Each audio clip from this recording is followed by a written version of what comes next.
ক্রিচে দাঁড়িয়ে থাকলে যেমন রান হবে কথাটা ঠিক, সেরকমই পরীক্ষার হলে যদি 3 ঘন্টা তোমরা থাকতে পারো তাহলে অবশ্যই তোমরা ভালো নাম্বার পাবে সেখান থেকে শিওর। তো কেন কথাটা বললাম তোমরা বুঝতেই পারছো সবাই থাম্বনেল দেখে আজকের ক্লাসটা কি হতে চলেছে। আজকের ক্লাসের যে বিষয়টা অনেকে প্রশ্ন করেছে যে মাধ্যমিকের পাস নম্বর কত, পাস করতে গেলে কত নাম্বার আমাদের মিনিমাম পেতে হবে। তো বন্ধুরা আজকের আমি তোমাদের সেটা বোঝাবো, হাতে কলমে একদম অঙ্কের মতো সহজভাবেই বোঝাবো যে কত নাম্বার তোমাদেরকে পেতে হচ্ছে প্রত্যেকটা বিষয়ে, এবং তারপরে বুঝতে পারবে যে সত্যি কি পাস করাটা কি খুবই কঠিন বিষয়। আর যারা প্রশ্ন করেছিল যে কীভাবে পাস করব, তাহলে এরপর থেকে আর কোনো তাদের মধ্যে ডাউট থাকবে না, বা কেউ প্রশ্ন করবে না যে কত নাম্বার পেলে আমরা পাস করব, কিভাবে পাস করব। 1 নম্বর কথা। 2 নম্বর কথা হলো, তাহলে প্রশ্ন হলো এক যে 5 নম্বর কত, আর 2 নম্বর যেটা হলো সেটা হলো কি যে গ্রেস মার্ক কত আছে। দেখো এই দুটো তিনটি প্রশ্ন তোমাদের মাথায় এখন তোমাদের মাথায় এখন ঘুরঘুর করছে, যার জন্য তোমরা আমাকে প্রশ্ন করছো। তো আমি তোমাদেরকে বোঝাবো, তাই অবশ্যই ভিডিও শুরু করার আগে আগে বলে রাখি তোমাদের চ্যানেলে সবাইকে আরও একবার স্বাগতম।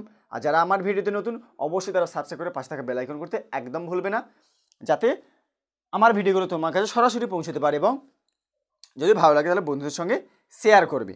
ঠিক আছে, তো চলো শুরু করি। তো প্রথম কথা আমি বলে রাখি তোমাদের পাস মার্ক কত।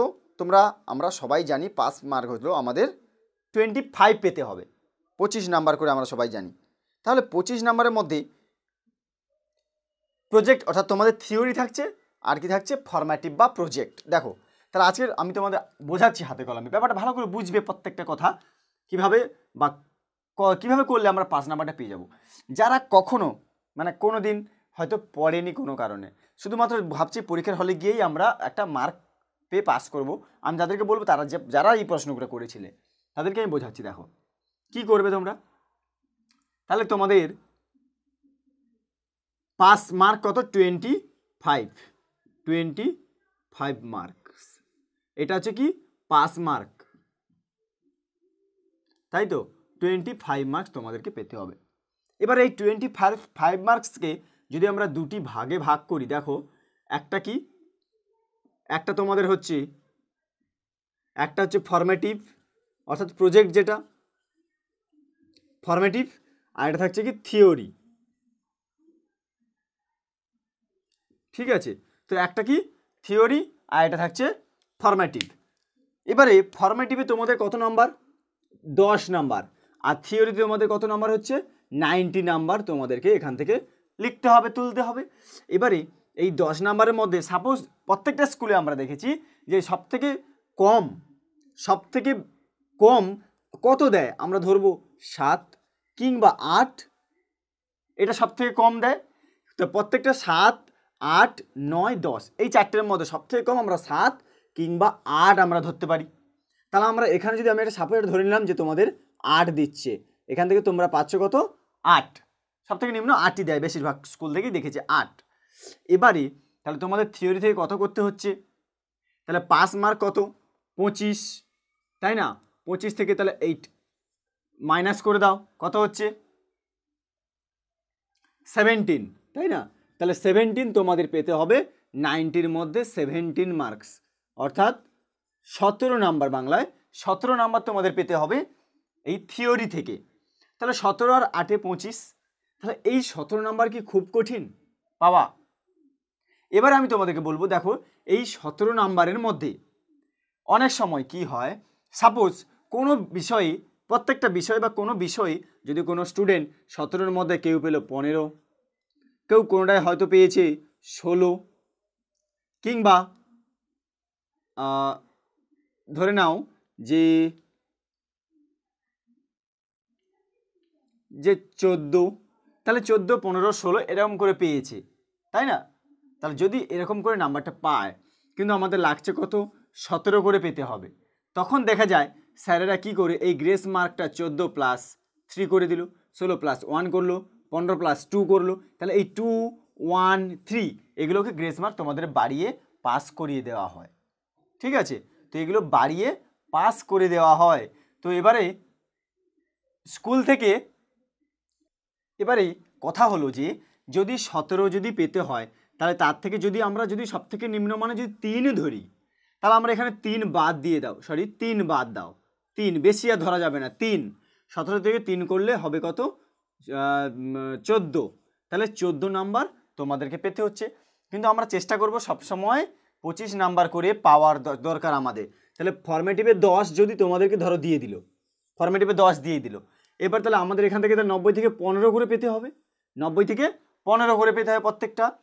তাহলে 15 আর 10-এ টোটাল হবে 15 আর 10 নিয়ে হবে 25। তাহলে তোমাদের মাথায় রাখতে হবে যদি 10 করে দেয় তাহলে 15 পেতে হচ্ছে। এইবার সাপোজ ধরো 15-র কেউ পেলো 13 কিংবা 14 কিংবা 12, আমি সেটাই বোঝাচ্ছি। ধরো কেউ 17 পেলো, তাহলে 17 হয়তো কেউ পেলো না, হয়তো 15, 16 কিংবা 14, কিংবা সাপোজ 15 করে পেতে হচ্ছে, সে পেয়েছে হয়তো 12, 13, তাহলে সেখানেও কিন্তু তোমাদেরকে গ্রেস মার্ক 2 নাম্বার কিংবা 3 নাম্বার তোমাদেরকে স্যার বাড়িয়ে দিয়ে, যদি ব্যাপারটা বোঝায় যে যদি 2 নাম্বার দিয়ে যদি পাস করানো যায় তাহলে এমনি 2 নাম্বার তোমাদেরকে দিয়ে দেয়, সেটা হচ্ছে গ্রেস মার্কে 2-3 নাম্বার ছাড় দেয়। তাহলে তোমাদের করতে হচ্ছে কি না, যদি আমরা 15 নাম্বার ধরি তাহলে 15 থেকে আমরা 3 বাদ দিয়ে দিলাম 12, তাহলে আমাদের 12 নাম্বার তোমাদেরকে লিখে নাম্বার পেতেই হবে, অথবা তোমাদের 14 নাম্বার লিখে পেতেই হবে, কারণ এখানে 17 আমরা ধরেছিলাম, তাই না? এখানে যদি আমরা 8 ধরি তাহলে আমাদের 17 পেতে হবে, এখানে যদি আমরা 10 ধরি তাহলে আমাদের 15 করে পেতেই হচ্ছে। ভালো করে বুঝো। তাহলে 10 আর এই 15-র মধ্যে তাহলে আমরা 3 ধরো পেলাম না, 12 পেলাম, তাহলে 12-র মধ্যে দেখা গেল 3 তোমাদেরকে এক্সট্রা দিয়ে দেওয়া হয় যদি মানে পাস করানোর জন্য। আর যদি এটা 8 আর 17 থেকে 3 বাদ দিলে 14, যদি আমরা 14 পাই তাহলে তার সঙ্গে 3 যোগ করে ছেলেটাকে পাস করিয়ে দেওয়া হয়, পাস করিয়ে দেওয়া হয়। তাহলে আমাদের করতে হচ্ছে কত, 14 নাম্বার। কিংবা সাপোজ 15 যদি পাই আমরা, 15-র মধ্যে যদি 12ও পাই তাহলে 3 নাম্বার যোগ করেছে, তাহলে 12 আমাদেরকে, অথবা 14, তাহলে 12 কিংবা 14 এই নাম্বারগুলো তোমাদেরকে লিখে তো নিতেই হবে, একদম মার্ক তুলতেই হবে। এবার এই 12 কিংবা 14 মার্কের মধ্যে এমন কোনো বিষয় নেই যেখানে এমসিকিউ, ঠিক আছে, যেখানে এমসিকিউ আর কি ট্রু ফলস, ট্রু ফলস, দেখো যে এমন কোনো বিষয় নেই যেখানে এমসিকিউ আর ট্রু ফলস, বা এটাকে বলা হবে সত্য মিথ্যা যদি অন্য সাবজেক্টে হয়, ইংলিশের ক্ষেত্রে এগুলো আলাদা, মানে ট্রু ফলস, সত্য মিথ্যা, এমন কোনো বিষয় নেই যেখানে নেই। তাহলে এই এমসিকিউ থেকে এবং এই সত্য মিথ্যা থেকে তোমাদেরকে তোমরা অবশ্যই, যদি সবগুলো যদি আমরা ট্রু করে আসি কিংবা প্রত্যেকটা যদি ফলস করে আসি, তাও তোমরা দেখবে এখান থেকে 2-3 নাম্বার পেয়ে যাচ্ছ, এখান থেকে 2-3 নাম্বার তোমরা পাবে। আর সত্য মিথ্যা থেকে তোমরা ধরো 2 নাম্বার তোমরা ক্যারি করলে, এখান থেকে 3-2 5 নাম্বার আমরা এখান থেকে পাবো। এমসিকিউ আর যতগুলো আছে প্রায় তোমাদের 15 নাম্বারের মতো থাকবে তোমাদের, শুধু প্রত্যেকটা বিষয় তোমরা হিসাব করে দেখবে 15 নাম্বারের ওভার আরও বেশি। আমি সবথেকে কম ধরলাম 15 নাম্বার, সবথেকে কম যদি আমরা 15 নাম্বার ধরি শর্ট কোশ্চেনে, সেই 15 থেকে তোমরা এমনিতেই 3-2 5 আমরা পেয়ে যাচ্ছি, 3-2 আমরা 5 পেয়ে যাচ্ছি তার মধ্যে এই 15 থেকে। তাহলে আমরা এই 5টা যদি এখানে যোগ করে দিই, যে 5 14 থেকে আমরা 5 যদি বাদ দিয়ে দিই, তাহলে আমাদের থাকছে কত, 9-13 আচ্ছা 14 9, তাহলে আমাদের থাকছে 9। তাহলে আমরা এদিকে এমনি সারা বছর না পড়েও এমসিকিউতে যদি আমরা এভাবে ট্রু ফলস করে আসি, সো আমাদেরকে তাহলে বাদবাকি থাকছে কত, 9 নাম্বার। সাপোজ 9 কিংবা 10 কিংবা 8 এরকম হতে পারে, আমি উদাহরণ দিয়ে এগুলো বোঝাচ্ছি জাস্ট। তাহলে এই 9 নাম্বার দেখবে যে সারা বছর পড়েনি, সে কি ভাববে যে আমি 9 নাম্বার 8 নাম্বার কি আমি পাবো না? দেখবে এই কথা এই জন্যই বললাম যে ক্রিজে দাঁড়িয়ে থাকলে যেমন রান হয়, সেরকম 3 ঘন্টা যদি পরীক্ষার হলে থাকতেই পারো, দেখবে এমনিতে তোমাদের এই 9 নাম্বার 10 নাম্বার চলে আসছে, তাই না? আমি সাপোজ 10 নাম্বার যদি ধরি, তাহলে 10 নাম্বার তোমরা এদিক ওদিক করে লিখে তোমার 10 করতেই হবে, এটা তো একটুখানি ক্যারি করতে হবে তোমাকে একটু। তার জন্য কিছু পয়েন্ট টিপস আছে, সেই টিপসগুলো কাজে লাগিয়ে তোমাকে 10 নাম্বার ক্যারি করতেই হচ্ছে। তাহলে 10 নাম্বার যদি আমরা এখান থেকে পাই, আর এমসিকিউ প্রত্যেকটা বিষয় এমসিকিউ এবং সত্য মিথ্যা এগুলো থেকে 5-6 নাম্বার আরও বেশি তোমরা পাবেই শিওর। তাহলে সেখান থেকে আমরা 5 পেয়ে গেলে 14 নাম্বার হয়ে যাচ্ছে।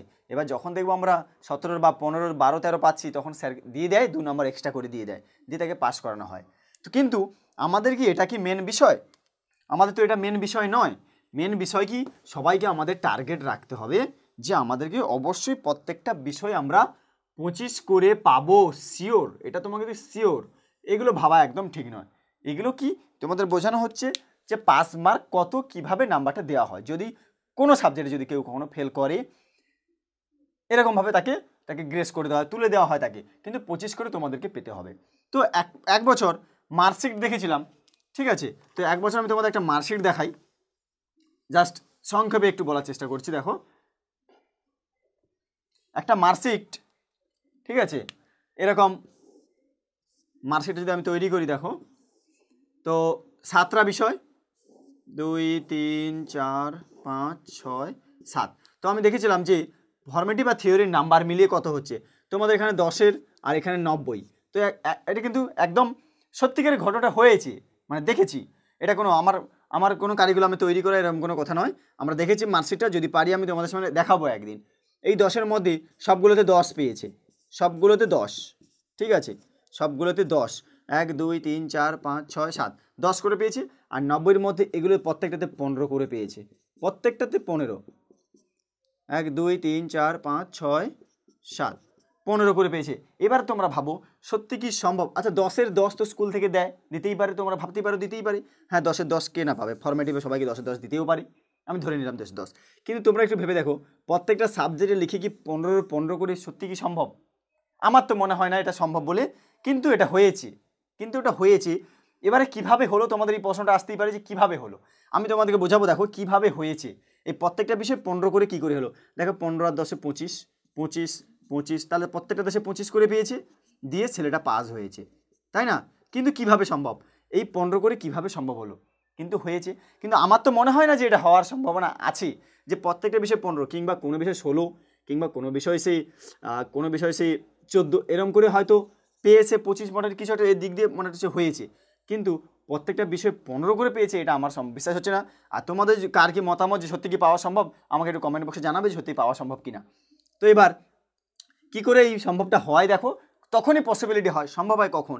একটা ছেলে, সাপোজ ধরো আমি এক্ষুনি যেটা বোঝালাম যে 15-এর মধ্যে, ঠিক আছে, যদি 15-এর মধ্যে কেউ ধরো 13 পেয়ে গেছে প্রত্যেকটা বিষয়, কেউ 14 পেয়েছে, কেউ 12 পেয়েছে, কেউ কোনোটায় 15 পেয়েছে, দুটোই 15 পেয়েছে, 1 2 3 4 এরকম করে প্রত্যেকটা বিষয় পেয়েছে, 7টা বিষয়ে। এই যখন দেখা যাচ্ছে যে এদিকে 10 করে আছে, 13 পেয়েছে, মানে তাহলে ওকে দিয়ে দেওয়া হবে এক্সট্রা 2, 14 পেয়েছে প্লাস 1, 12 পেয়েছে 3, 15 তো 15 থাকছে, এগুলো কোনো যোগ হবে না, তাহলে গ্রেস মার্কটা তখনই দেওয়া হয়। দেখো 15 করে হচ্ছে, 1 2 যোগ করে যদি ওকে পাস করানো যায় তাহলে স্যারেরা কিন্তু দিয়ে দেয় এই মার্কটা। তাহলে এই রকম করে কিন্তু এটা সম্ভব, 15 করে পেয়েছে, তবে এটাই সম্ভব। আমার তো মনে হয় এটা, যে এইভাবেই ছেলেটি পাস করেছিল, 15 সে পেয়েছিল। এই 2 নাম্বার 1 নাম্বার করে তাকে বাড়িয়ে তবেই 15 করা হয়েছে, তার জন্য প্রত্যেকটাতে 15 আর 10-এ 10 তো পেয়েছে, তা এইভাবে সম্ভব। তাহলে ব্যাপারটা বুঝতে পারছো যে কীভাবে পাস করা কত সহজ। আমাদেরকে করতে হচ্ছে ঠিক 7-8 নাম্বার, শুধু আমাদেরকে একটু দেখে যেতে হবে। কিংবা আমি বলেছি ক্রিজে থাকলে, হলে থাকলে 7-8 নাম্বার আসবেই। আর এমসিকিউ এসিকিউ বা তোমাদের সত্য মিথ্যা এগুলো তো আছেই, সেখান থেকে নাম্বার পেয়ে যাবে তোমরা, প্রায় 13-12 করে পেয়ে যাবে। যদিও গ্রহণ না পেতেও পারো, যে ভাবছে আমি শুধুমাত্র পরীক্ষার হলে গিয়ে ওই দিনটাতে শুধু আমি জাস্ট পরীক্ষা দেবো, পাস করব, আর আমি পড়িনি, কোনো কারণে হতে পারে, কিন্তু সেটা ভালো নয়। তো তার ক্ষেত্রেও একই রকম 1 নম্বর 2 নম্বর তোমরা এমনিতেই পাবে। এটা মাথায় নিয়ে পরীক্ষা দিতে যাবে না যে আমি তো নাম্বার পাবোই, এটা কখনো কিন্তু তোমরা ভাববে না। তাহলে আমাদের টার্গেট হচ্ছে একটা ভালো রেজাল্ট করা, আমাদের টার্গেট হচ্ছে ভালো রেজাল্ট করে ভালো জায়গায় পরবর্তীকালে পৌঁছানো। এখন আমরা যদি ভালো রেজাল্ট করতে পারি তাহলে কিন্তু পরবর্তী এইচএসে কোথায় ভর্তি হব বা কোন স্কুলে আমাদের অ্যাডমিশান হবে তা বলে দেবে তোমার মাধ্যমিকের রেজাল্টের উপরে। তাই ভালো রেজাল্ট করো, ভালো জায়গায় ভর্তি হও, জীবনে প্রতিষ্ঠিত হও, জীবনকে সুন্দর করে গড়ে তোলো। তাহলে বুঝতে পারছো থাম্বনেলের সঙ্গে আমার কথার কি মিল আছে। আমি এটাই বলতে চাইছি, তাহলে যে পাস মার্কটা কত, তাহলে 5 নাম্বার হচ্ছে তোমাদের 25, 15 প্লাস 10 করে তোমাদের পেলেও 25, মোটামুটি 25 পেতে হবে।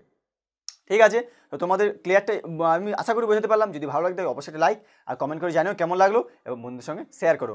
আরেকবার ভিডিও শেষ করার আগে আরেকবার বলি, যদি আমার ভিডিওতে তোমরা নতুন হও অবশ্যই তারা সাবস্ক্রাইব করে পাশে থাকা বেল আইকন করতে একদম ভুলবে না, কারণ আমার ভিডিওগুলো সরাসরি তোমাদের কাছে পৌঁছবে। থ্যাংক ইউ, দেখা হচ্ছে পরের ক্লাসে।